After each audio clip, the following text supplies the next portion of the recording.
क्या आपने सुना है कि भारत और ऑस्ट्रेलिया तथा मेडागास्कर के बीच एक भूभाग था? आज हम कुमारी कंदम के रहस्यों की जांच करने जा रहे हैं, जिसके बारे में माना जाता है कि यह अभी भी समुद्र के तल पर है। कुमारी कंदम एक पौराणिक महाद्वीप है जिसके बारे में कहा जाता है कि यह भारत के दक्षिण पश्चिमी तट पर स्थित है। इसे लेमुरिया भी कहा जाता है। प्राचीन काल में कुमारी कंदम नाम कोंवारी या कोंवारी महाद्वीप की भूमि के शाब्दिक अर्थ से लिया गया था। कहा जाता है कि कुमारी कंदम महाद्वीप लगभग 12,000 साल पहले भूकंप में डूब गया था। कुमारीकंद का पहला उल्लेख तमिल शैव मिथक कंडा पुराण में है। इस पुराण में कुमारीकंद को एक समृद्ध एवं संपन्न महाद्वीप बताया गया है। कुमारीकंद के लोग अत्यधिक सभ्य थे। उनके पास व्यापक वैज्ञानिक और तकनीकी ज्ञान था। कुमारी कंदम महाद्वीप के जलमग्न होने के बारे में कई किंवदंतियां हैं। एक किंवदंती के अनुसार यह महाद्वीप इसलिए डूब गया क्योंकि कुमारीकंद का राजा कुमारीकंद अहंकारी था। एक अन्य किंवदंती के अनुसार कुमारीकांडा में एक विशाल शिव मंदिर था। जब इस मंदिर के पुजारी अहंकारी थे तो भगवान शिव ने कुमारीकंद को डुबा दिया था। कुमारीकंद का अस्तित्व वैज्ञानिक रूप से सिद्ध नहीं हुआ है। हालांकि कुमारीकंद के अस्तित्व का समर्थन करने के लिए कुछ सबूत हैं। उदाहरण के लिए हिंद महासागर के तल पर प्राचीन शहरों के खंडहर पाए गए हैं। इसके अलावा प्राचीन तमिल साहित्य भी है जिसमें कुमारीकंद का उल्लेख है। हालांकि कुमारी कंदम एक पौराणिक महाद्वीप है, लेकिन इसका अस्तित्व भारतीय संस्कृति और पौराणिक कथाओं का एक महत्वपूर्ण हिस्सा है। कुमारी कंदम अपने प्राचीन इतिहास और सभ्यता में भारतीय लोगों के गौरव का प्रतिनिधित्व करता है। कुमारीकांड और केरल के बीच क्या संबंध है? केरल के इतिहास और संस्कृति में कुमारीकंद का महत्वपूर्ण स्थान है। केरल के कई मिथक और किंवदंतियां कुमारीकंद का उल्लेख करती हैं। उदाहरण के लिए सबरीमाला शास्ता मंदिर, केरल का एक प्रसिद्ध मंदिर, कुमारीकांडा में एक महत्वपूर्ण तीर्थस्थल माना जाता है। हिंद महासागर की गहराई में डूबी प्राचीन भूमि कुमारीकांठा की कहानी सदियों से विद्वानों और इतिहासकारों को आकर्षित करती रही है। कई मौजूदा प्रारंभिक तमिल साहित्यिक रचनाएं और उनकी टिप्पणियां कुमारी कंदम के तमिल महाद्वीप का उल्लेख करती हैं, जिस पर वर्तमान कन्याकुमारी जिले के दक्षिणी सिरे पर हिंद महासागर में डूबने से पहले 10,000 वर्षों तक पांड्यन राजाओं का शासन था। कुछ तमिल साहित्यिक स्रोतों से कुमारी कांडा के संदर्भ इस प्रकार हैं। दूसरी शताब्दी ईस्वी में रचित तमिल साहित्य के 5 महान महाकाव्यों में से एक चिल्पाधिकरम के अनुसार पांड्यों की भूमि पर क्रूर समुद्र ने कब्जा कर लिया था, जिसका कुछ हिस्सा पहरोली नदियों और कुमारी के पहाड़ी तट के बीच था। ऐसा कहा जाता है कि ये नदियां अब जलमग्न भूमि में बहती थीं। किंवदंती पर 12वीं शताब्दी के टिप्पणीकार अड्याकुनाला इस संदर्भ को ये कहकर समझाते हैं कि कुमारी कंदम एक समय वर्तमान कन्याकुमारी के दक्षिण में एक भूमि थी, जो उत्तर में पहरोली नदी से कुमारी नदी तक 700 कवदम तक फैली हुई थी, या करीब 10.06 किलोमीटर की दूरी। कंकथिकारम 15वीं सदी की तमिल साहित्यिक कृति है। इस कार्य के अनुसार कुमारी कंदम का क्षेत्रफल 33,000 फुट था। कंकथिकारम के अनुसार इस भूमि को 49 क्षेत्रों में विभाजित किया गया था। उनका कहना है कि कुमारी कोलम से शुरू होकर कई पहाड़ी क्षेत्रों, जंगलों और आवासों वाली ये सभी भूमि समुद्र में डूब गई थी। इनमें से 2 क्षेत्र वर्तमान कोलम और कन्याकुमारी जिलों का हिस्सा थे। इराइनार अकाम्पोरुल 7वीं शताब्दी में नकीरानर द्वारा लिखित एक तमिल साहित्यिक कृति है। ये कार्य उन पांड्य राजाओं की सूची दर्ज करता है जिन्होंने कुमारीकंद पर शासन किया था। कुमारी कंदम परंपरा के अनुसार लगभग 11,000 वर्षों की अवधि में तमिल राजा पांड्य, एक ऐतिहासिक राजवंश, ने अपनी प्रजा में ज्ञान, साहित्य और कविता के प्रति रुचि पैदा करने के लिए 3 तमिल संगमों का गठन किया। ये संघ तमिल संस्कृति के स्रोत थे और उनका मुख्य ध्यान तमिल भाषा और साहित्य की पूर्णता पर था। पहले दो समूह वर्तमान दक्षिणी क्षेत्र में नहीं बल्कि दक्षिण पूर्वी तमिल भूमि में स्थित थे। पहला संगम यानी मुत्रचमगम पांडियन में हुआ बताया गया है।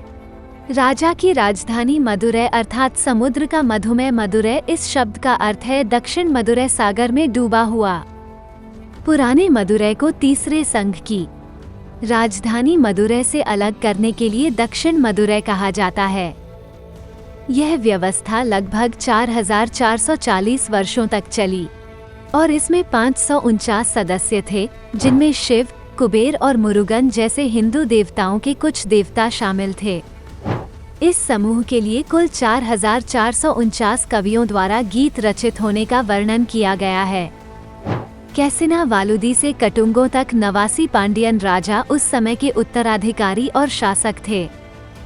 कुमारी कांदम के अधिकांश तट पहले समुद्र में डूबे हुए थे।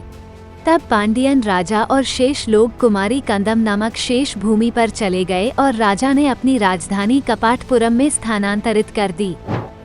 उसी समय चेर और चोल राजाओं ने वर्तमान तमिलनाडु में 46 अन्य छोटे राज्यों पर शासन किया।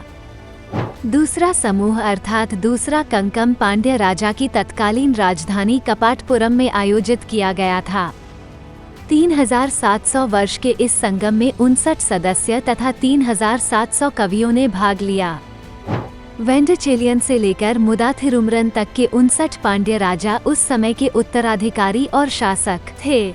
समय के साथ ये शहर भी समुद्र में डूब गया।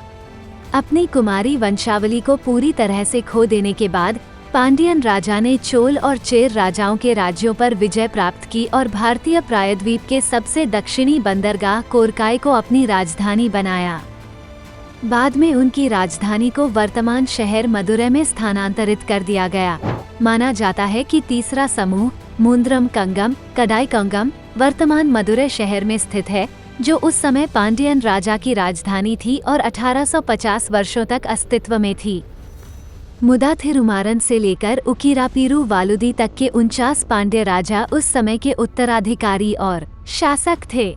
तमिल साहित्यिक कृतियों एंथिराम, चिल्पाधिकारम, मणिमैकलम और सेवम्पायनम में और संस्कृत साहित्यिक कृति भागवत पुराणम में तमिल संघ साहित्य की कृतियों में से एक है।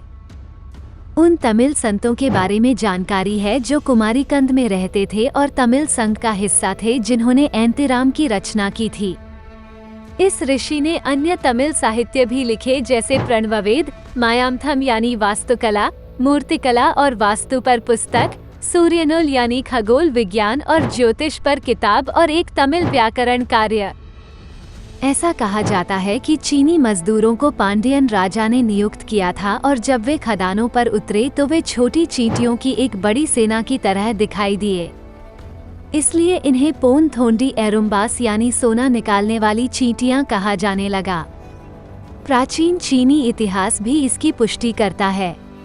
इंडिका एक यूनानी मानव विज्ञानी और खोजकर्ता मेगास्थनीज द्वारा लिखी गई थी, जो लगभग 350 ईसा पूर्व हेलेनिस्टिक काल में रहते थे।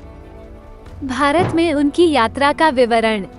इस कार्य में वो कहते हैं कि टैप्रोबेन को एक नदी द्वारा मुख्य भूमि से अलग किया गया था। टैप्रोबेन श्रीलंका का पुराना नाम था, अर्थात मेगास्थनीज के समय में श्रीलंका को एक छोटे से भूभाग द्वारा भारतीय प्रायद्वीप से जोड़ा जा सका। इनके बीच जो तमीराभरनी नदी थी वो भी विभाजित हो गई। तथ्य ये है कि तमीराभरनी नदी वर्तमान में तमिलनाडु में समुद्र में बहती है, जिससे पता चलता है कि तमीराभरनी नदी, जो मेगास्थनीज के समय में भारतीय प्रायद्वीप और श्रीलंका के बीच मौजूद थी, अगर आज मौजूद होती तो श्रीलंका तक पहुंच जाती। राष्ट्रीय समुद्री पुरातत्व संस्थान गोवा द्वारा किए गए समुद्री पुरातत्व अनुसंधान से पता चला है कि तमिलनाडु के पूम्बोहार में समुद्री पुरातात्विक खोजों के अनुसार 300 बीसी के आसपास कई अवधियों में कटाव और सुनामी के कारण अधिकांश शहर बह गया था। चौथी शताब्दी ईसा पूर्व के प्राचीन मिट्टी के बर्तनों की खोज समुद्री पुरातत्वविदों द्वारा की गई थी। इस सुनामी की समय सीमा मेगास्थनीज द्वारा भारतीय प्रायद्वीप और श्रीलंका के बीच मौजूद भूभाग के धंसने से भी मेल खाती है। पूम्बोहार में पुरातात्विक खोज क्या है? भूवैज्ञानिक सर्वेक्षण से पता चला है कि जहां कुमारी कांदम का दावा किया जाता है, वहां समुद्र के नीचे के अधिकांश क्षेत्रों में समुद्र की अधिकतम गहराई 200 मीटर है।